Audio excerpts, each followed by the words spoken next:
What is going on, everybody? So today I want to take a look at all of the Scarlet and Violet era booster boxes because after Mayhem, they're all over $200 now. And what we're going to do is we're going to look at the top 1, 3, 5, and 10 values. We haven't done this in a while. And I think with prices correcting on a lot of these cards, things have changed and maybe some things are in order now. Some things are still out of whack. And I kind of just want to give my take on where we are now.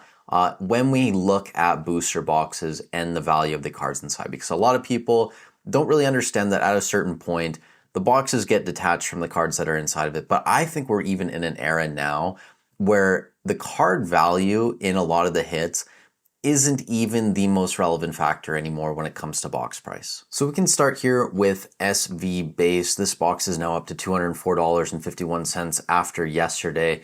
And we will see if there's sales on any of these boxes today. So we had one sale at $198.50, below 200 bucks. That's fine though. Top card is the God of War EX, still around $45. You have the Ralts, the Miriam, those are your top three, the Drowsy, Curlia, and then Riolu, top six, Slowpoke. Lots of decent cards.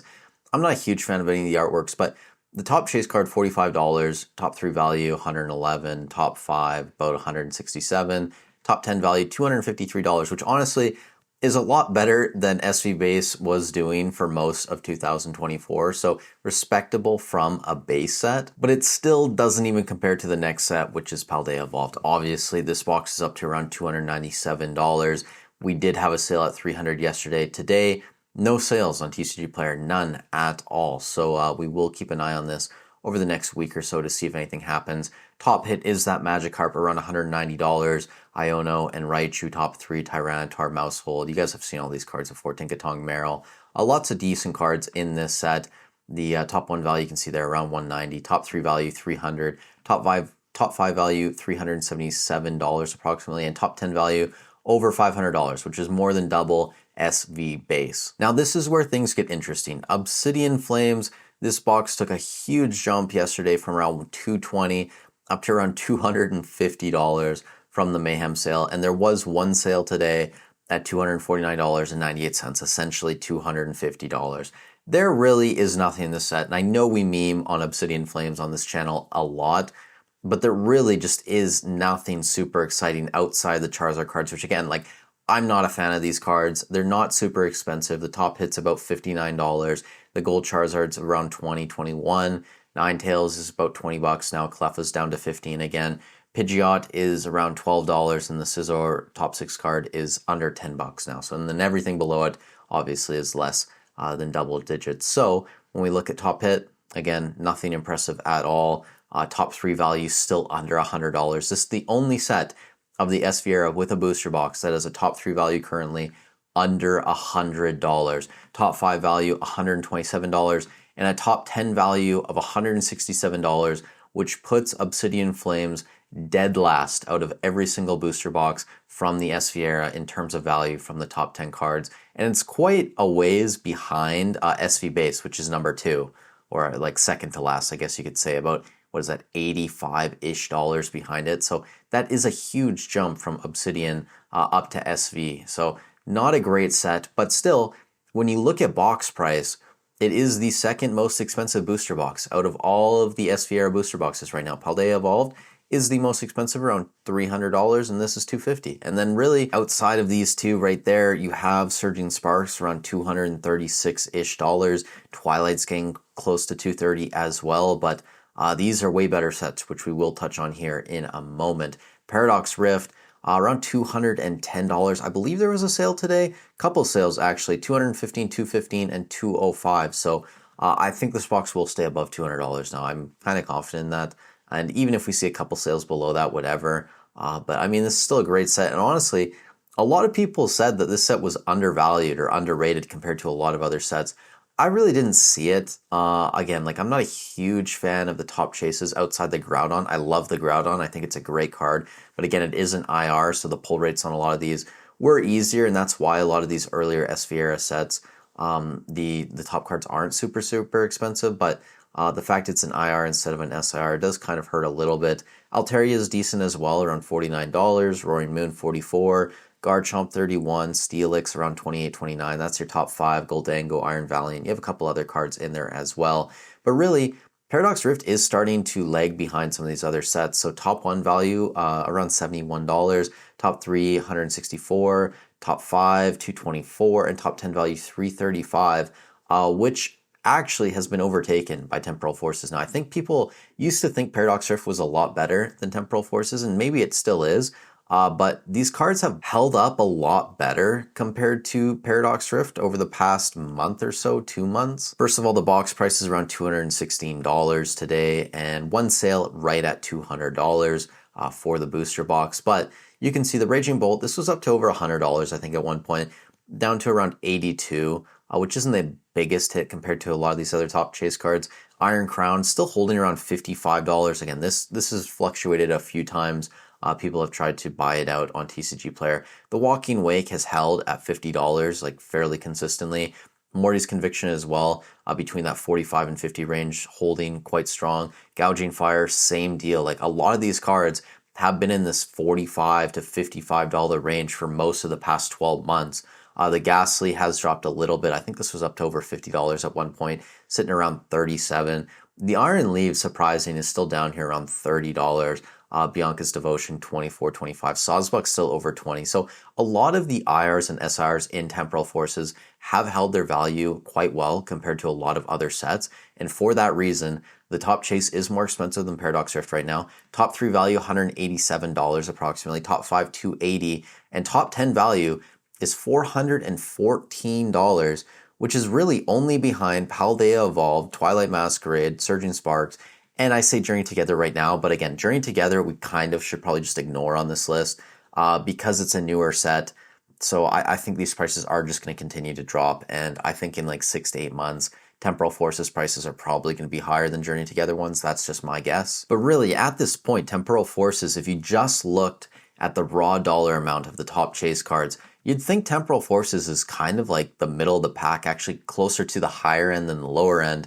When we look at SV era sets, but I think for most people, they'd probably put Obsidian Flames, Paradox Rift, maybe even Stellar Crown. Again, I'm not a huge fan, but a lot of people would put those sets higher than Temporal Forces just because they like the Squirtle or they like Charizard or whatever. So it's just something interesting to point out. Next thing, Twilight Masquerade. This is a great set. I still think Twilight's probably undervalued compared to a lot of these other sets and where it should be. One sale today, $227 approximately. The Greninja's under $300 now. This was up to like $400 a month and a half ago. Surprisingly, the waifus are holding fairly strong. The pairing around $96, Carmine $76, $77. The Eevee's fallen off a lot. This was up to over $100, I think at one point, now $60. Blood Moon Ursaluna, I mean, this has held around $40.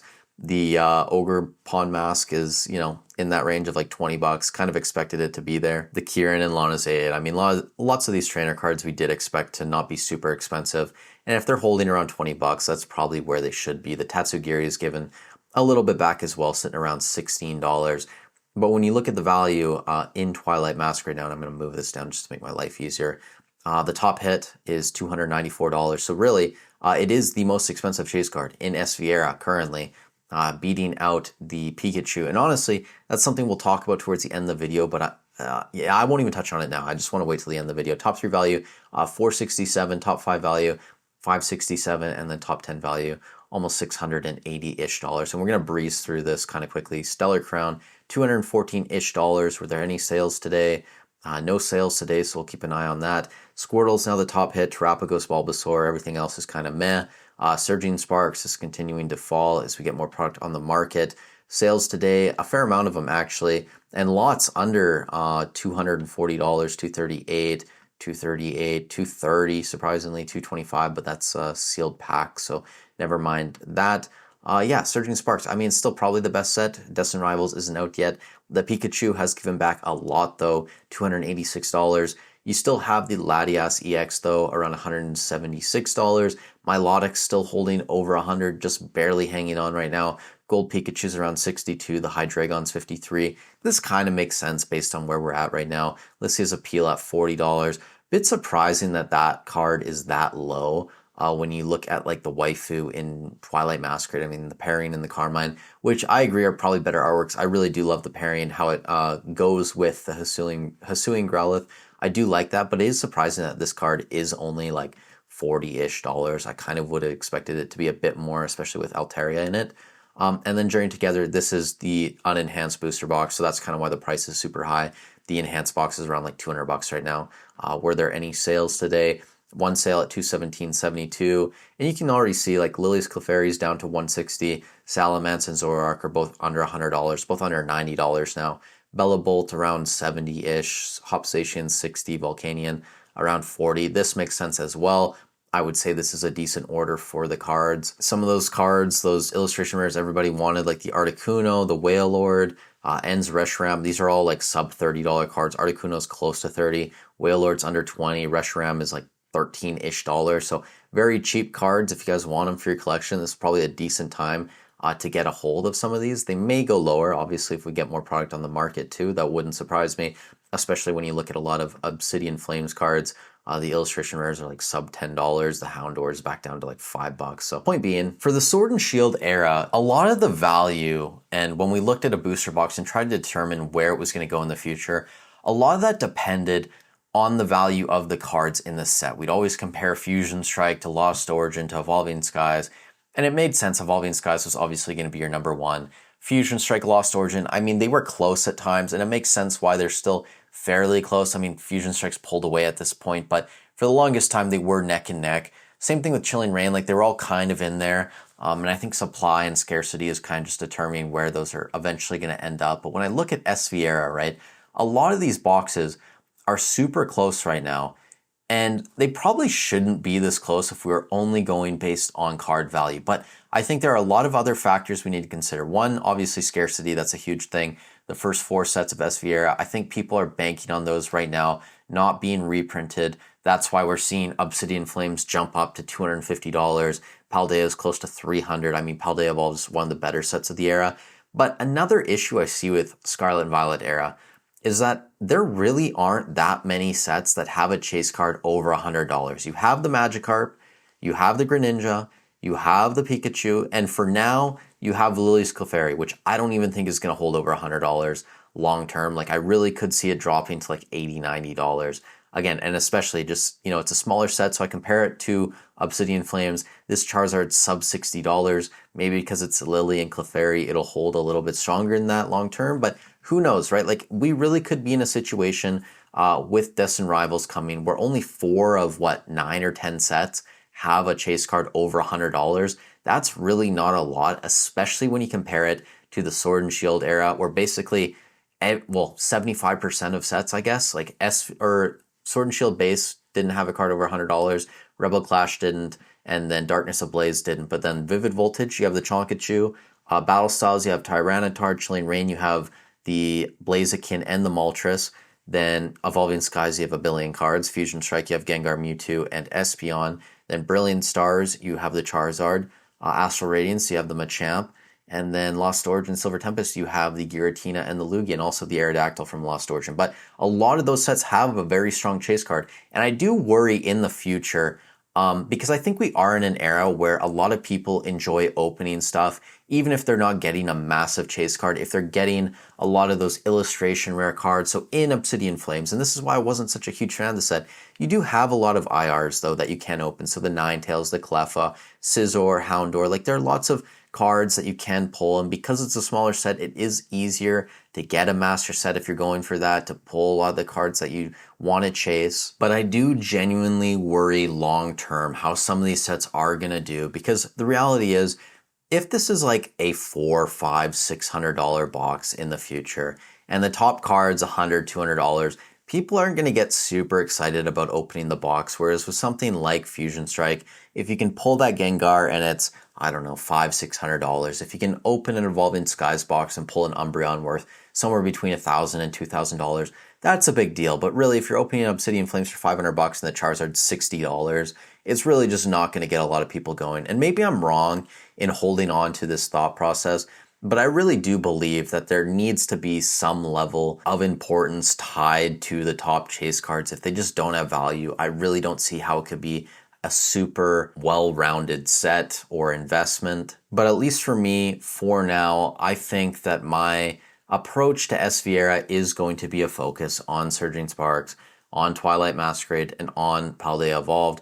Obviously, once Destined Rivals comes out, I'm hoping in the future, like maybe 2026, 2027, we have cheaper boxes. And if I miss out on it, I miss out. But my plan is if those come down in price post reprints, I will be picking up more of those. But for now, I have a lot of Paldea. If I can, catch a decent deal on Twilight, I'm adding a couple boxes slowly. Same thing with Surging Sparks. I'm hoping I can get a couple cases back eventually. But you guys let me know in the comments down below what you think. Do chase cards really matter? Do the value of those cards matter? Or is it all just a facade? Thank you all so much for watching the videos. I hope you're having a great weekend. Stay safe wherever you are in the world, and I'll catch you in the next one.